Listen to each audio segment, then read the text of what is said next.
5B. Okay. First-hand account. We did have a comment from Jane about it, and I think that we have had probably 3 to 4 meetings in which we've touched this topic quite a bit. It's made me look at the ordinance a lot more as to what it is and done some personal research. I was not here at the last meeting, but I do know that from a couple of you, you say, well, this is the letter that we get from the city about it not being possible for us to do more, at least on admitting video. For everyone's watching, it was a letter that we as board members received. It's not necessarily part of the packet, or is it foilable, or I'm not sure what the circulation of it is. But we have somebody here that will talk to us about it too. Carol. I just wanted to tee it up a little bit more if I could, if you're ready for that. Yes, we are on 5B, and we'll need to get your perspective so it'll prime everyone else to talk. Okay, so there was, just to maybe recap how we got here, there was a desire on the part of the CPRB to have the council amend the ordinance to change the first-hand account language to allow what I call for shorthand video witness. And Katrina took that to council one evening. I think it was in September, maybe October. And a number of questions came out of council, and they sent those questions back to you through me.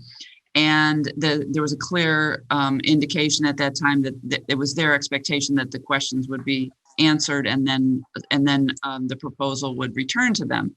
And then the CPRB voiced an intention to, rather than wait to have the ordinance amendment amended, that you would simply decide to interpret the language of first-hand account to allow video witness. And in the course of reporting that back to staff, it was pointed out to me that that is a violation of our collective bargaining agreement, in addition to the fact that that was something that, at least in the city legal's interpretation, was inconsistent with first-hand account. So that led to the authoring of a memo that you have, and it is foiable to anybody who also would like to have it. I circulated it to the council members. I circulated it to CPRB members.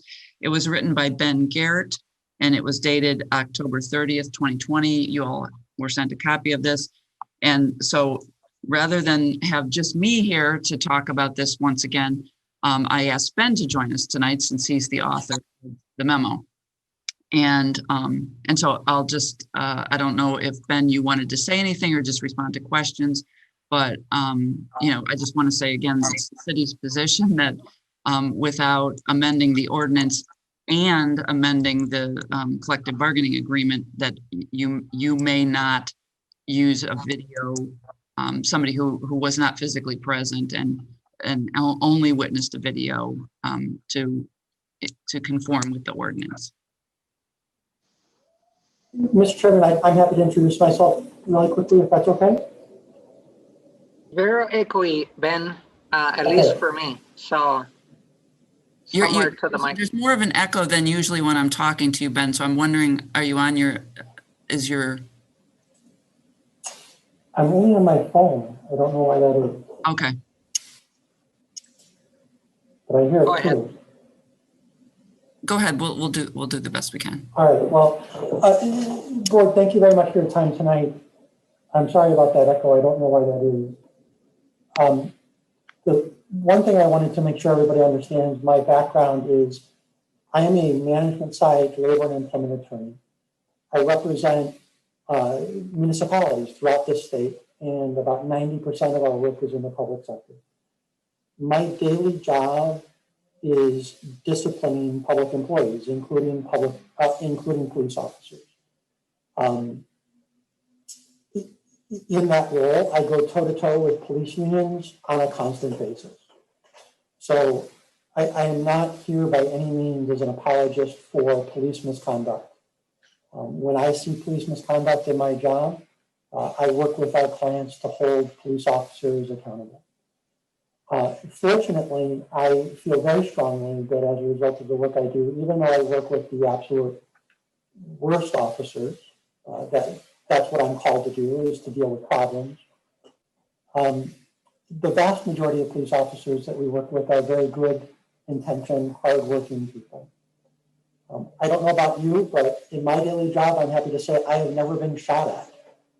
I have never had somebody try to stab me or knife me or run away from me. And that's what our officers deal with on a daily basis.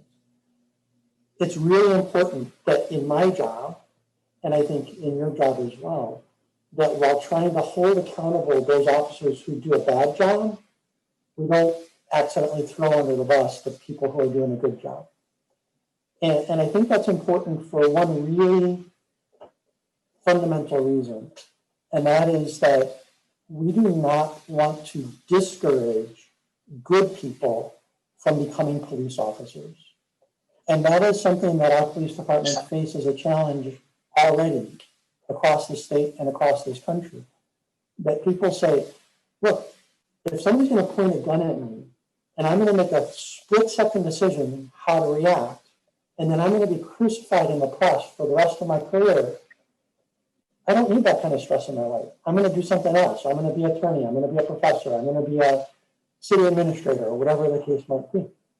And if we crucify the good officers or put them through the ringer, we end up chasing them out, and we have a race to the bottom, where the people that are left that are willing to be police officers are not necessarily the best candidates.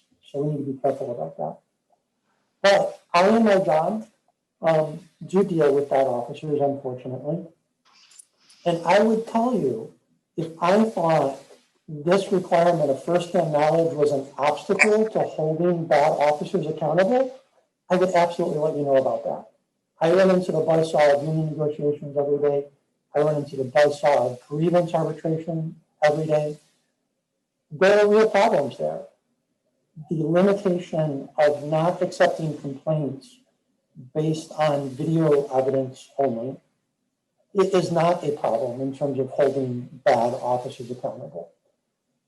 The victim under your ordinances is always welcome to come forward. A person who was there on the scene is always able to come forward with a complaint to the CPRB. There are very legitimate reasons why those people might not want to come forward.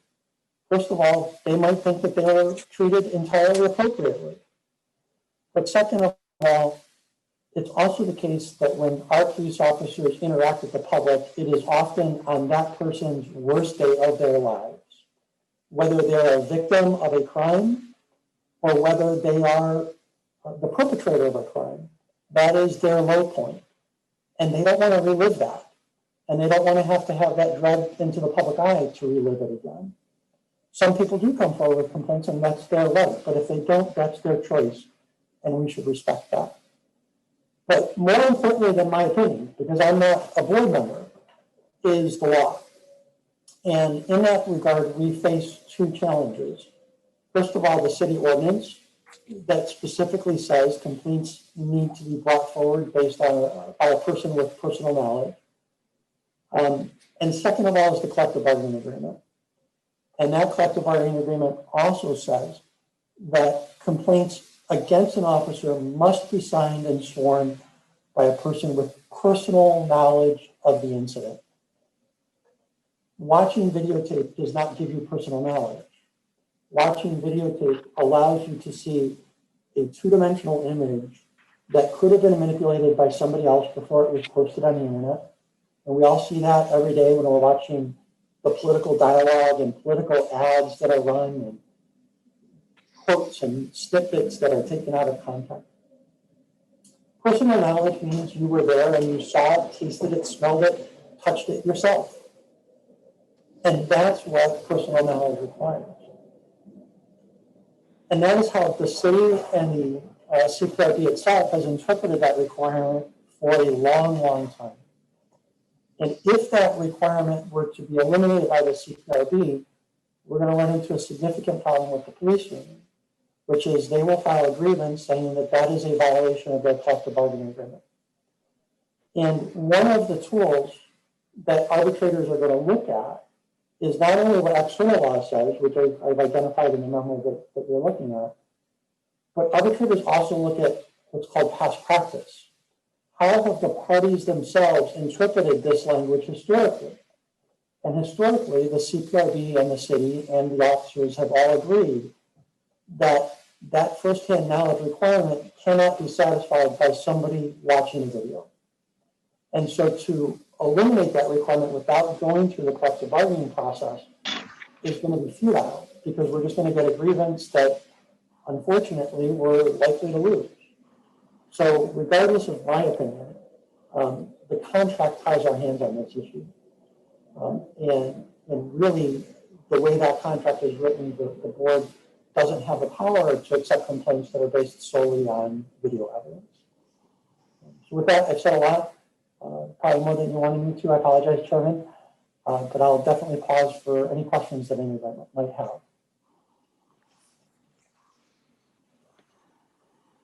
Any questions, comments by other members? Mr. Garrett, the ordinance doesn't say personal knowledge, correct? If you look at 19-28D. One second.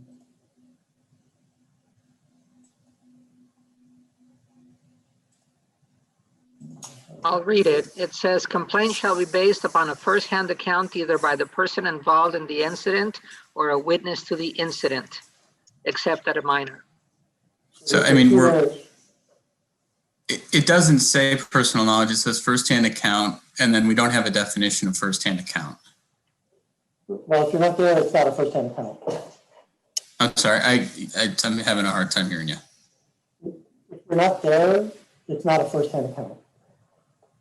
Well, I mean, I think that's kind of what we're debating here. You know, I think you're one of the issues that you brought up is that these videos, or the issue we've struggled with, I think, is that, you know, viewing the video itself is not going to be the only evidence that we would review a complaint. It's a standing issue.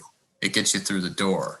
So if there was someone who had witnessed an incident on a video and they filed a complaint, obviously we would have UPD come in and testify or talk about and discuss what the video showed. We'd possibly hear from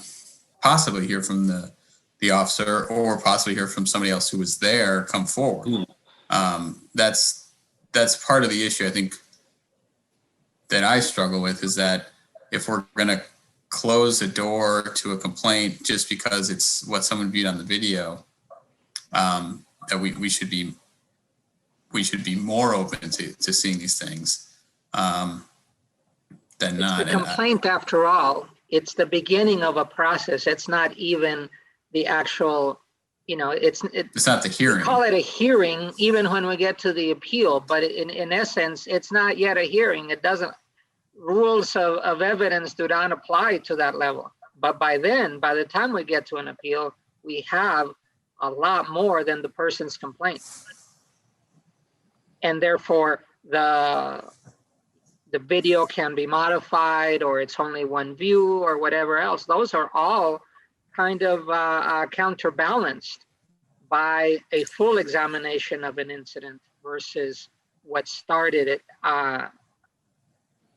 to begin with. So for me, there's the arguments against them being presented that do not seem, and I have to agree, if it is right now against a contract, so I'll abide by it myself, because I don't want to get anybody in trouble. But by starting it and by proposing that there's a definition or an opening for it, what we're saying is, not only are we, but there's members of the public that want the reconsideration, but two, that the police themselves, as they walk into a contract negotiation, as they're presently doing, they know that this is a point that needs to be either better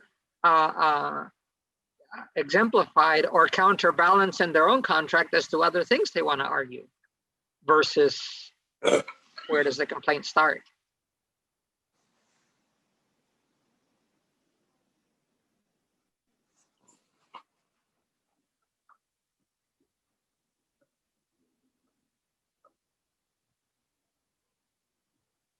Okay, any other comments? I have one more, but I want to make sure that other people have lots of.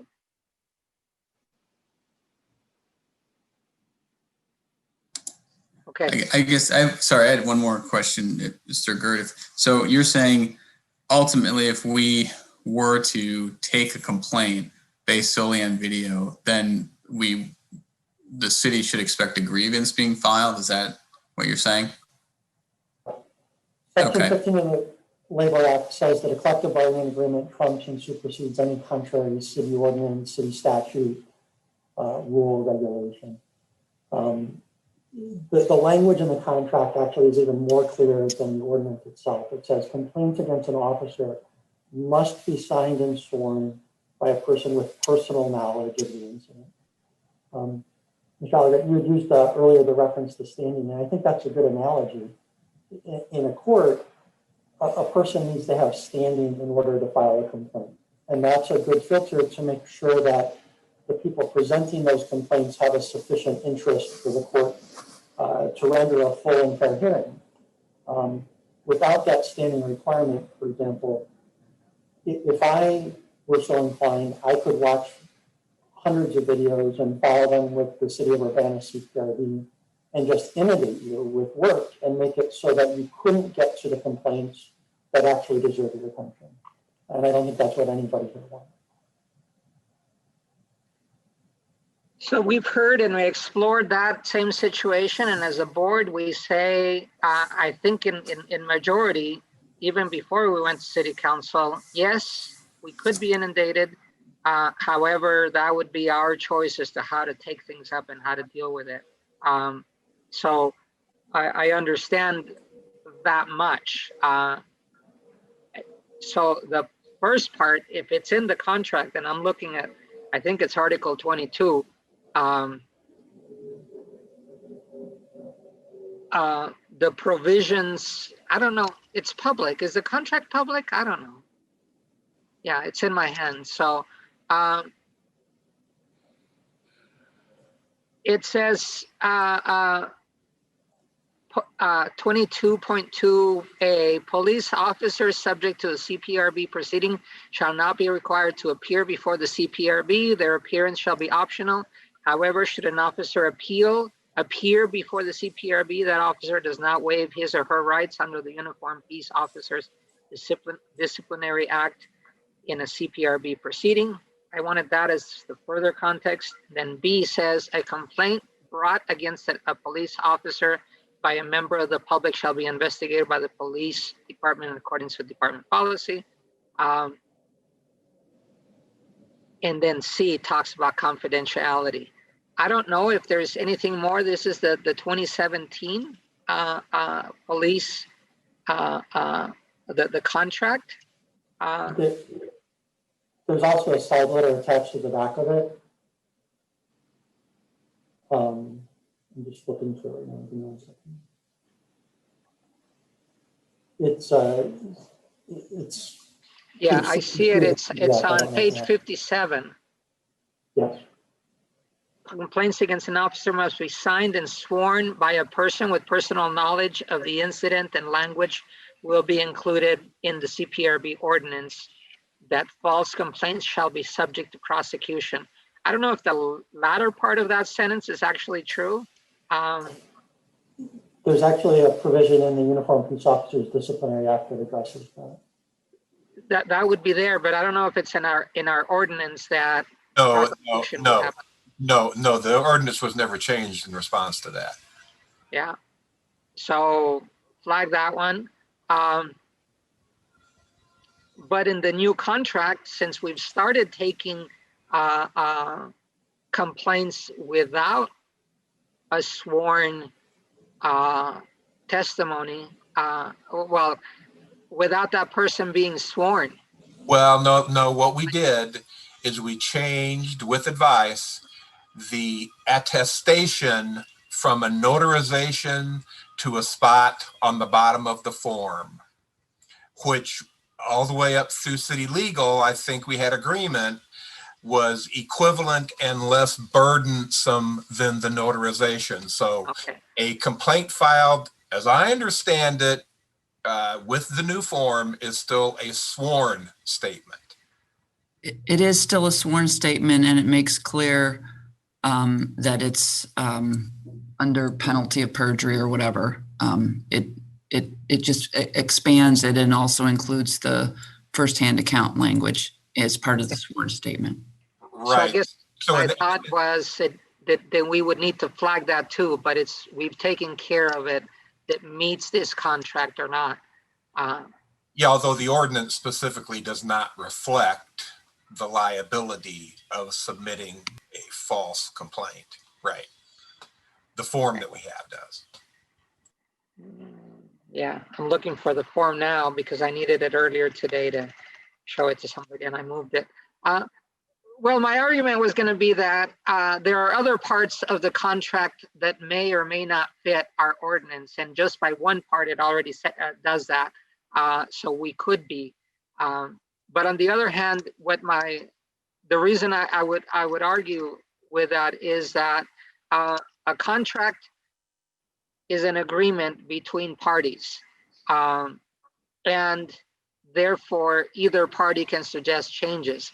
We are on the fringe in that we are not the parties making that agreement, but we are by ordinance instructed to suggest changes. And in this case, at minimum, that's what we did with the city council, which even if rejected, it is a desire of this board to have more leeway as to how to begin the process of a complaint. It's not even how to carry out the rest of it, but having an open door to complaints is precisely our job, even, and I'm speaking even in the background of 2020. So I think those are the comments I had. And after we close this, I want to bring in just one more relevant comment on this. Anybody else questions? Well, I guess just a comment, and I know this is a very difficult request, but this is the second time in the board's history where the collective bargaining agreement has essentially nullified a portion of the ordinance. Now, as you know, I didn't agree that video was firsthand in the first place, and I had to be convinced about that. And frankly, I'm not certain that I ever was truly convinced, as much as I wanted to push this to a point where we could come to a resolution about it.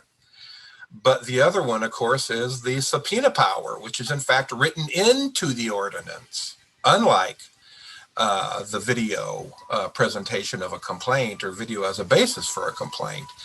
And so I've often wondered at what other cases, what other points is our ordinance in fact limited by the agreement with the FOP. And I've asked for a review about that, and I've never got it. And I understand it's almost an impossible task, because you'd literally have to go line for line through the ordinance and bounce that off Mr. Gert in order to make certain, to feel out those sensitivities. But that does continue to be a concern of mine, is what other areas of the ordinance are potentially impacted by the agreement with the FOP, if I'm using the term correctly, the collective bargaining agreement. Certainly, this gets to be a greater concern should we recommend to the city council that the ordinance needs to be changed. We know that we have cleanup work to do inside the ordinance. And, you know, my original copy of the ordinance is flagged full of suggestions and things we could try to change.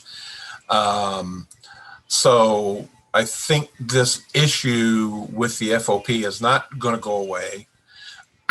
But it seems to me as if as a board, and this is kind of where we were during the last meeting, again, which had, you know, there were only two of us there, you know, at that point in time, we didn't feel like we could push this video origin for a complaint at all, because essentially we were being told that we were in violation of that. So I don't have anything other to say than that, to kind of just note again that the subpoena power, which we thought we had when we started, was, you know, taken out, you know, with the same concern about the collective bargaining agreement. Well, just to be clear, you have subpoena power for everyone except police officers in the ordinance. Listen, that's a good clarification. Thank you. Yes, I hadn't read it with that lens. The contract with the union is out of our jurisdiction. And as I understand, is presently being put forward. There will be changes to it, and even if a line-by-line comparison were to be made, honestly, whether it's yours, Carol, or the chief's, it's a big responsibility for you guys to know as much and what implications you have. My task, as I understand it on the board, is to make things fair for someone to be listened and for consideration as to what, if the correct thing was done, if procedure was followed, but especially if not, even if procedure was followed and something seems unjust, that we would put it forward as a recommendation. How we get a complaint to us has been refined recently, improved, and there will yet be other ways that we ought to consider so that we get a full entry to people's satisfaction and dissatisfaction with the police. As I understand today, we would not be able to accept, because we are the receivers of complaints. So as I understand, as of today, we would not be able to accept video as the sole beginner of a complaint unless the person was involved either as a first or second party. If they were physically present and had a firsthand account, that's what's required. It sounds redundant. If you're present, you may not have an account, but if you have an account, what we're saying is it can't be video. Right. Okay. Just to clarify. I don't want to put it to rest in that I agree with you, Scott. Things will be coming back up, and this one might not be it, but there are other cascading things that come up as we consider the second bucket. And for me, this puts it in the second bucket. This is one of the items in the second bucket that we'll treat at the next meeting. But as for today, I wouldn't want to drag it on longer than necessary to hear people out. Okay, can we excuse Ben then? I'm just putting it out that I'm about to close the discussion, and if that is true, then yes, we are closed with this discussion, and therefore, thank you very much for visiting us, taking some of your evening. Thank you very much. Thanks, Ben. Thanks, Ben. I use first names all the time, but it was clear that Mr. Allegretti was using a last name, so it made me doubt my own assumptions I do. I guess I should have just called him Ben. That's okay, but it just alarms me that when I'm not following protocol, because I mess up enough that sometimes I'm trying to look at the phone and at the screens and whatever else. I don't follow protocol. I think, Ricardo, to me, a cut to the chase is that this board has agitated with the city council and staff over this idea about video evidence for the past 3 or 4 months. Mm-hmm. Certainly, those entries are known to the people who are doing the negotiations with the FOP. And so I don't feel it's necessary for any other kind of formalization of our desire. I mean,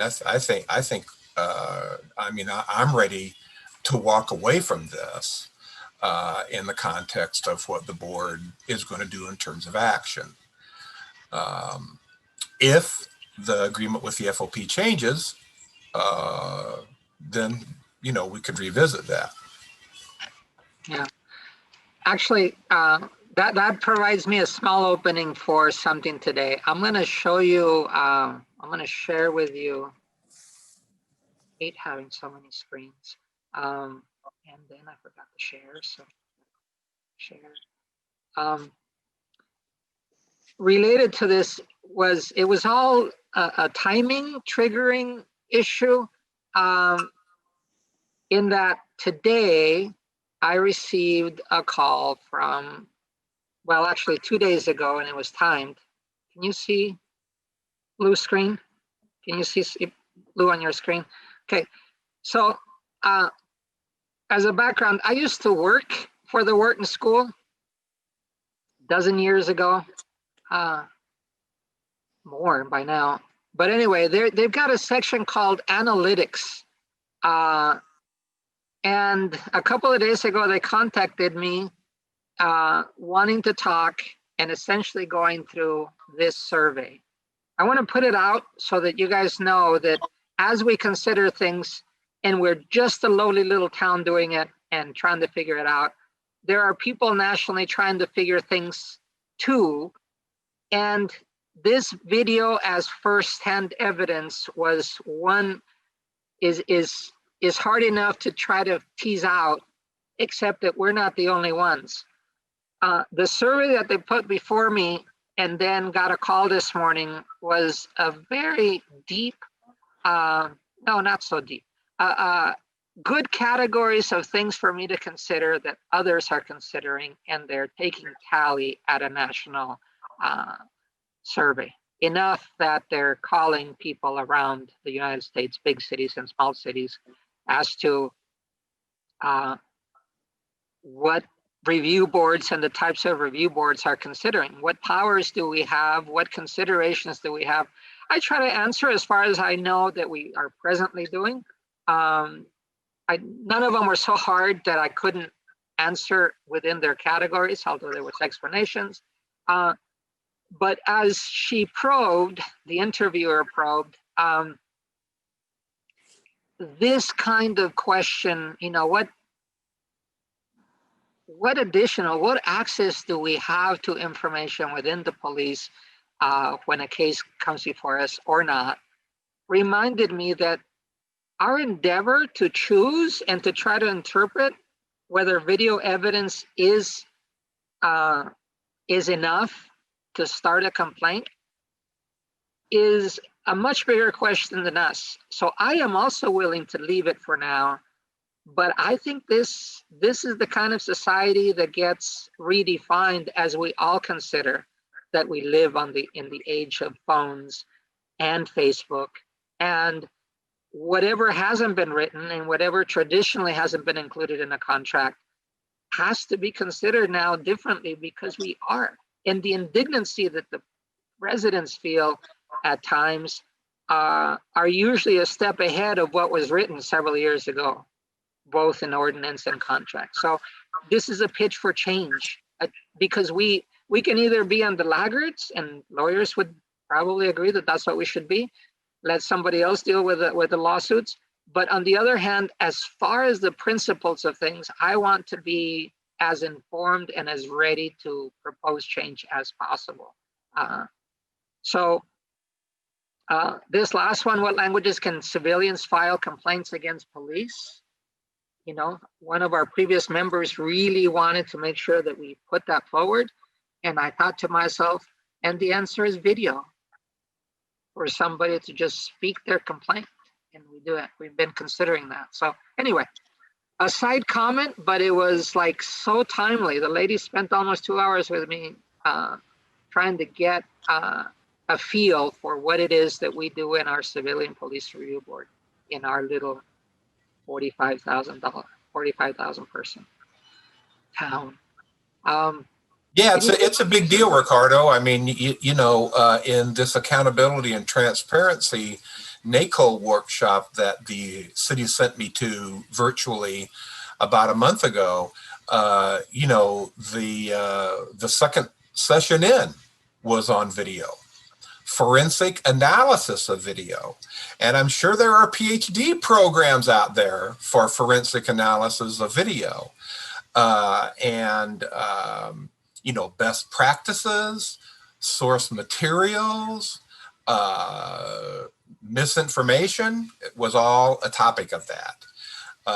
So we're wading into pretty deep waters here in some ways with the technology that's really developing. You know, you go all the way from body-worn cameras, which I think is what's really stimulating this whole thing, is that we're really building out body-worn cameras and officers now that are grabbing, you know, 30 seconds or so, 30 frames per average, 30 frames per second average to some surveillance videos and these Nest things you can put on your doorstep that are 4 frames or less. And you really have to start getting into the weeds a little bit if you want to try to get serious about using video in the manner I think that we're talking about. Or as we've had recently, that state law says, or the first 30 seconds of pre-video don't have sound, and then the sound kicks on when they turn it on. That was news to me as to both the technology. I first saw it at the cars and the squad cars, that the squad cars are constantly recording, basically. It alarmed me. I said, shoot, if whenever I do something bad, I better not be near a cop car because they can zoom in over a block and they can do all this. But, you know, we are, because we're in the middle of this, we are getting the different perspectives of how much information and how it's collected and what we do with it. The body cams, I remember when they were approved and we were all happy about it. Who knew that at this point, not only are they there, but we should be using them. And before I forget, that's one of the reasons why we are learning and implementing on our reviews the taser parts, because even that changed since the beginning of our first encounters with what that was. I wanted to put before you the agenda so I can feel Daryl looking at me as to the agenda. So I'm going to go back to there. So we're closing it for now, unless somebody else wants to put it on the agenda for next time and has something specific as to what the next step is. I don't agree that suggesting it to council is enough, but that'll be when we have coffee, Scott. We'll figure that out.